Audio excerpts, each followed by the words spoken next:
Assalamualaikum warahmatullahi wabarakatuh. Perkenalkan, nama saya Muhammad Rizalul Haq dari kelas S1 Fisioterapi 4A2 dengan NIM 19103011025.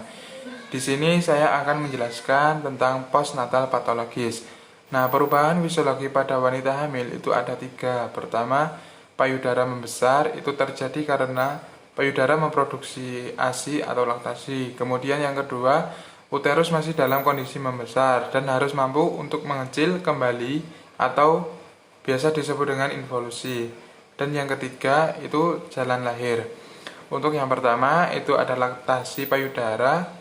Nah, untuk pemeriksaannya ini pertama dicek apakah ASI sudah keluar atau belum. Kemudian yang kedua adalah lecet atau tidak di bagian payudara. Kemudian yang ketiga puting masuk ke dalam atau tidak. Keempat, terdapat sumbatan atau kotoran pada puting atau tidak. Dan yang kelima, proses menghisap bayi itu bagus atau tidak. Nah, jika ASI tidak dapat keluar, itu kemungkinan besar terjadi bendungan ASI. Kemudian dapat menyebabkan infeksi. Nah, jika tidak segera ditangani, bisa bernanah dan akan menimbulkan bau. Kemudian laktasi yang normal itu adalah ASI dapat keluar, kemudian bayi juga dapat menghisap dengan baik, kemudian ibu dapat menyusui serta posisi menyusui ibu yang benar. Nah, jika terdapat bendungan ASI akan menyebabkan terjadinya infeksi sehingga mamae mengalami luka yang biasa disebut dengan matitis. Kemudian untuk tanda-tanda infeksi itu ada 5. Pertama, kolor atau hangat. Kemudian yang kedua ada rubor atau perubahan warna. Biasanya ini berwarna kemerahan. Kemudian yang kedua itu kemudian yang selanjutnya itu ada tumor atau pembengkakan. Kemudian ada dolor atau nyeri, serta yang terakhir itu adalah influencer atau perubahan fungsi. Kemudian untuk yang kedua ada involusi. Involusi ini adalah kondisi di mana uterus yang membesar dan harus mampu mengecil ke bentuk normal. Nah, jika tidak mampu mengecil kembali, maka bisa mengakibatkan infeksi, pendarahan, atau biasa disebut dengan subinvolusio. Proses involusi harus berjalan normal saat bayi lahir atau selesai nifas. Kemudian uterus mulai dari setinggi pusar sampai tidak teraba atau ukuran kembali seperti ukuran buah bir. Kemudian yang ketiga ada jalan lahir.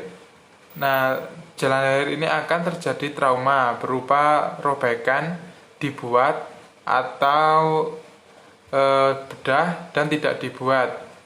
Kemudian luka akan sembuh dalam 7 hari walaupun otot belum kencang. Jika tidak sembuh akan menyebabkan terjadinya luka atau infeksi sampai mengeluarkan nanah dan muncul masalah patologis yang baru. Permasalahannya itu pertama seperti gangguan buang air kecil dan buang air besar, kemudian ada masalah mobilitas dan lain-lain. Resikonya harus dijahit lagi, disobek, kemudian dijahit lagi. Selama masa nifas akan mengeluarkan cairan sekret yang berasal dari kavum uteri yang keluar melalui vagina. Nah, yang keluar ini cairannya itu pertama ada lucia rubra, darah segar berwarna merah. Biasanya ini keluar dari 2-3 hari. Kemudian yang kedua ada lucia sanguinolenta. Ini darah dan lendir berwarna merah kekuningan sampai 3-7 hari. Kemudian yang ketiga ada lucia serosa, tidak berdarah, berwarna merah, kemudian menjadi kuning di hari ke-7-14. Kemudian yang keempat ada lucia alba, cairan berbentuk krim, hilang dalam waktu 2-4 minggu. Intervensi yang dapat fisioterapi lakukan pertama adalah pada bagian payudara. Proses fisiologinya dipijat oksitosin. Ini bertujuan untuk memperlancar ASI, kemudian dipijat dari bawah leher sampai punggung belakang. Kemudian yang kedua ada proses patologis. pijat payudara dan dikompres menggunakan air hangat dan diselang-seling menggunakan air dingin. Kemudian yang kedua pada bagian uterus itu atau involusi, jika terjadi subinvolusio dan hanya bisa mempercepat proses subinvolusionya, proses fisiologisnya itu yaitu ada senam nifas. Kemudian fisioterapis juga mengecek apakah proses senam nifas itu berjalan dengan normal atau tidak dengan melihat tinggi fundus uteri dan jika diraba terasa seperti ada balonnya. Kemudian yang ketiga itu jalan lahir.